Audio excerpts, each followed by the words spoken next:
Alright there guys, welcome to another Fishing Adventures Bite Size, and don't panic, I'm not in a cave, I'm in hiding up in one of the lads' bedrooms, okay?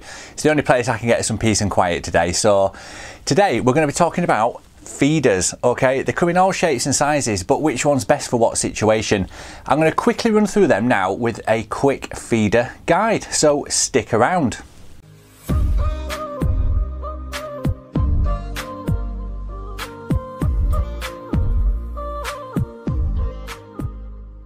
Right then, so as you can see there on my knee, you've got 6 different types of feeder, okay? The 3 on the right are basically going to be for your natural venues, your rivers, maybe that one on commercials as and when, but the 3 on the left are probably the ones that if you're going to fish a commercial, you're going to want to get stuck into them first. So we'll get rid of those.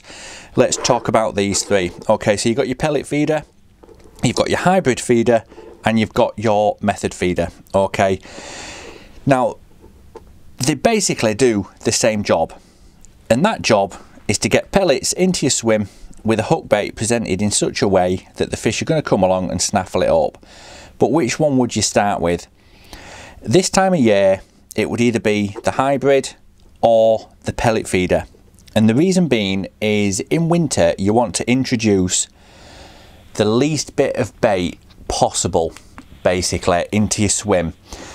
Now, as you can imagine, the pellet feeder by its very nature and its very design, I mean, look at that, it is tiny, okay? There's only one way for that bait to come out, and that is there, and that'll hopefully just get your hook bait sat just there. So you put in very, very little feed into your swim, and in winter that's ideal, because if you feed them too much, they're not going to be interested anymore. You're going to kill it off basically.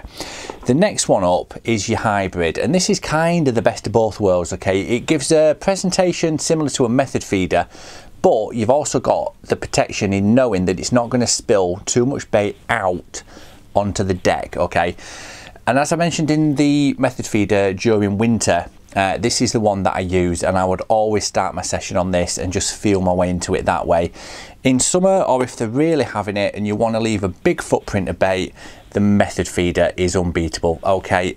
So get one of them, whack it out, and you know, as soon as it starts breaking down, as you've seen probably on the underwater footage that you've seen, if not, there'll be a link above, it leaves a large footprint of bait on the base of the lake, okay? So that's going to attract the fish in, but you don't want to be leaving masses of bait on the lake bed in winter, because they're not that hungry. They're just grazing just for little morsels of food. They're not moving, so they're not burning off the energy, okay? So this time of year, pellet feeder or the hybrid are your best bet, okay? So they are basically your 3 feeders that I would go to first and foremost on a commercial venue, okay? Now, if you're fishing ground bait, I'd still feed it through a hybrid feeder, okay? But let's cover the naturals, because there can be some crossovers, okay? Now then, with these 3, you've got a wire cage feeder, you've got a plastic open end feeder. Now you can see the difference there straight away. There's a lot less holes in this one as there are in that one, obviously, because that one is wire.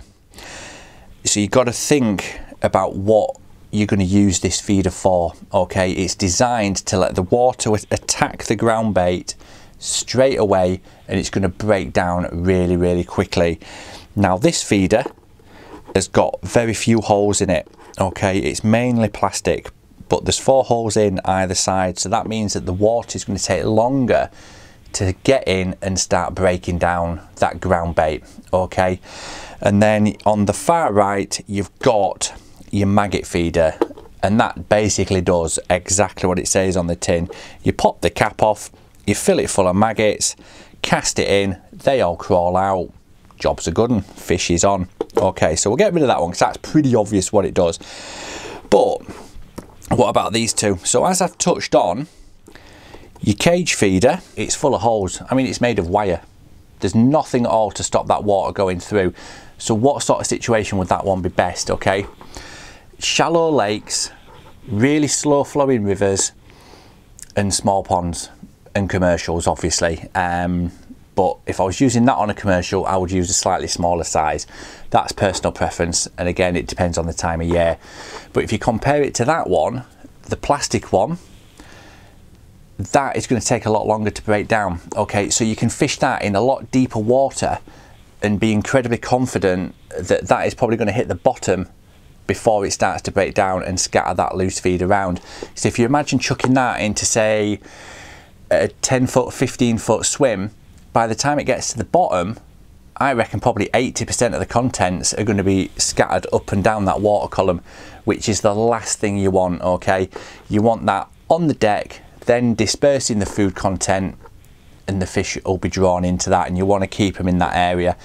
Now, the other advantage of this one over the wire is because it's plastic, there aren't many holes in it, you can actually cap it off one end with ground bait, put some maggots in the middle or other loose offerings like casters, hemp, that sort of stuff, and then cap it off again with ground bait, and then you get the best of both worlds. Okay, so a little bit of thought about what feeders you're going to start with and what situation you're fishing, or you'll get your answer straight away. Okay, shallower, slow moving, faster rivers, deeper swims, go for that one. And if you're fishing with live bait, the good old maggot feeder. Now, the advantage of this one is if you want a slow release, you can use some electrician's tape and just tape up the holes around the sides so they can only escape out of the back or the top. Okay, and that'll just slowly introduce the bait into your swim.